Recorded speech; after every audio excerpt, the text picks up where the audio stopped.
Hi there, I'm Brad Browning, relationship coach and author of the X Factor Guide. This video is going to be focusing on how to win back your ex after months or even years apart. So if you and your ex broke up long ago, but you're trying to rekindle that spark, this video should give you some tips and advice on how to make that happen. Now let's start by talking about one of the benefits you'll enjoy because of the months and years that have passed since your initial breakup. You remember the old saying that time heals all wounds? Well, that saying actually is indeed true, at least to a certain extent, in this situation for you. Oftentimes, the months or years that you're apart from your ex can help erase some of the negative memories and force your ex to retain more of the positive memories of the relationship and let go of the negative ones. The time apart can be especially helpful if your relationship ended on bad terms. With a breakup that involved a whole lot of fighting and terms and cheating or whatever else it is. The longer the time has passed, the more those feelings will have subsided in your ex's mind. And now, while time may not heal all of the negative memories and the hostile feelings that your ex may still harbor, especially if your relationship ended due to cheating or any other major events that rock the core of the mutual trust in the relationship, but it usually does a great job of helping your ex forget about just the generally more negative aspects of the time you shared together. So hopefully that will be an advantage to the fact that there's been a long time passed since your original breakup. What else is good about the time apart? Well, one or two of you may have dated other people since the breakup. And that gives you time to reconsider and maybe even appreciate the relationship you had with your ex more, having seen or experienced life with somebody else. So you've also probably missed him or her, your ex, and similarly your ex has also probably missed you, at least to some extent, and may still be. So that's the good news. The bad news, unfortunately, is that time can also be your enemy. Depending on how long it's been since the breakup, it's always possible that your ex has found someone new and simply just isn't going to respond to your attempts to reconnect.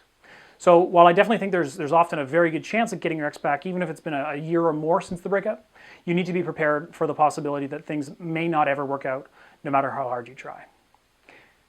Now, if you want to find out what your chances are and how likely it is that your ex will actually take you back, I recommend you use the free quiz that I've got up on my website. It's completely free. It takes about 5 minutes to complete the quiz. Just answer a few questions, click submit, and you'll get to see your results and get a better idea of where you stand with your ex and what your odds are.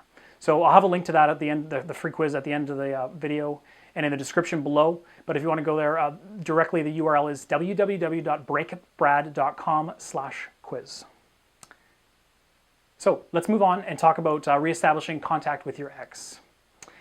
Depending on how you broke up and who initiated the end of the relationship, whether it was you or your ex, reestablishing contact may be a bit challenging. If it was you who got dumped, contacting your ex will probably be easier than if it's the other way around. Presumably, with many months having passed since the breakup, it's unlikely that your ex will question your motives at this point.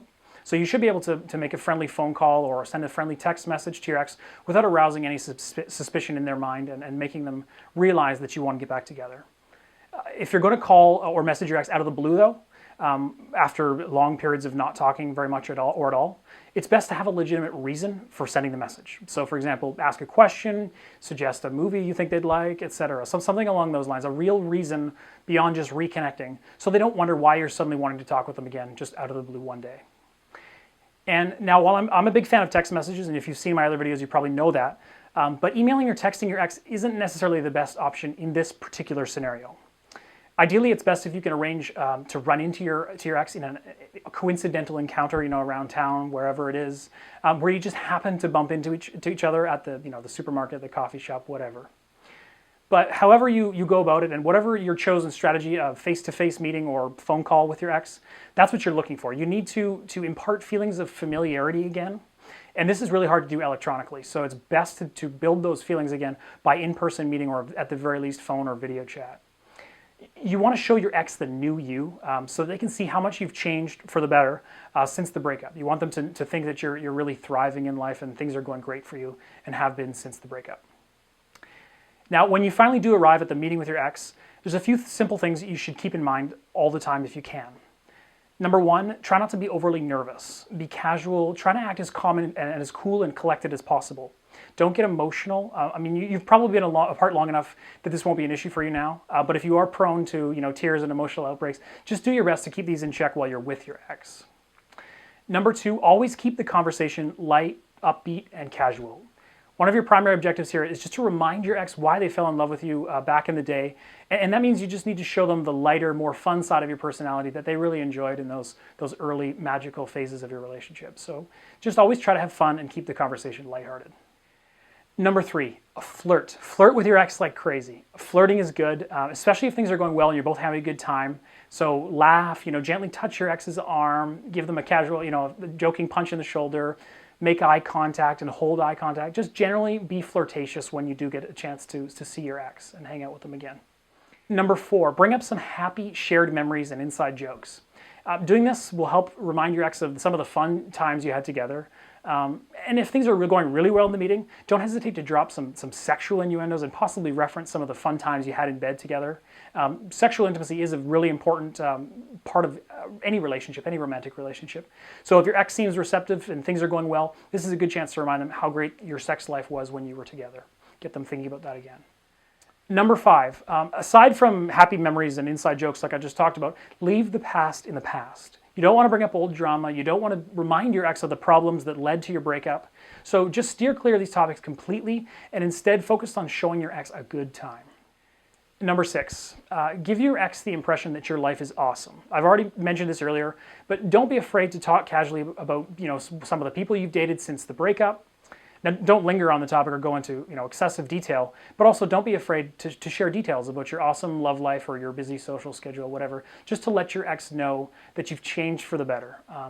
And you need to let them know this not by using words, ideally, but by showing them, by using actions and demonstrating the new you. And if you could do that properly, then your ex will just realize, subconsciously even, that you've made some past mistakes, but you're more mature now, and those are in the past. And finally, sex. The goal of your in-person meeting is twofold. One, you want to get your ex to think about you again and foster some of the nostalgia in the back of their mind. And 2, you want to set the stage for physical romance. Ultimately, sex and physical contact is what differentiates friendship from romantic relationships. So it's important that you are moving towards that eventual goal of physical romance. It's tempting just to enjoy your time together and then allow yourself to fall into the friend zone, especially if your ex isn't looking to get back together with you yet. So while you may not be able to bring your ex, back to your house that very night and into bed just after one coffee date, that should still eventually be your ultimate goal. So continue to ramp up your flirting, drop more innuendos, reference more past sexual fun times you've had with your ex until he or she gets the message and starts to become really receptive to these advances. And once you finally do win back your ex's heart, make sure you get things right this time. And hopefully, if you do get it right and build a more mature, healthy relationship, you'll never have to go through another breakup. Now, unfortunately, I've run out of time here in this video, but I know there's a lot of what-if questions, things you may still be wondering, questions that I haven't answered in the video. So if you're looking for a comprehensive guide to walk you through the process of winning back your ex and rebuilding a new life together, please consider investing in my X Factor Guide program. It's a complete step-by-step system that leaves no stone unturned. And you can grab a copy of my program at the X Factor Guide at my website. The address is breakupbrad.com, and I'll have a link below in the description. Thanks very much for watching this video. Hopefully you learned a few things, and if you did, please click the like button or subscribe to my channel for more videos. I'm releasing them all the time. Thanks again for watching, and best of luck.